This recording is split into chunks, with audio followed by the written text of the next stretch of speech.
আজকে 27শে ডিসেম্বর 2025 কালের কণ্ঠ পত্রিকায় একটি নিউজ প্রকাশিত হয়েছে, সেটি পরে আপনাদের সাথে শেয়ার করব।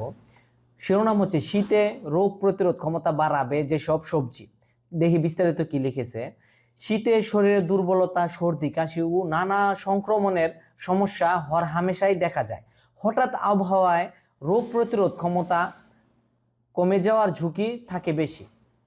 তবে এই সময় প্রকৃতি আমাদের এমন কিছু খাবার উপহার দেয় যেগুলো নিয়মিত খেলে শরীর ভেতর থেকে শক্তিশালী হয় এবং অসুখ বিসুখের সম্ভাবনাও অনেকটাই কমে। শীতের অন্যতম উপকারী খাবার শাকসবজি।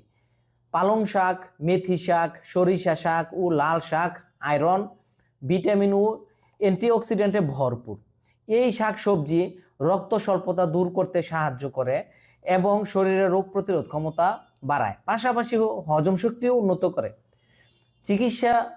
চিকিৎসকরা জানান এই সময়ে বাজারে সহজে পাওয়া যায় গাজর, বিট, মূলা ও ফুলকপি। তারপর লেখছে গাজরে থাকা বিটা ক্যারোটিন চোখ ও ত্বকের জন্য উপকারী। অন্যদিকে বিট রক্ত সঞ্চালন উন্নত করে। ফুলকপি ও বাঁধাকপি শরীরকে ডিটক্স করতে সাহায্য করে এবং ভাইরাল সংক্রমণের ঝুঁকি কমায়।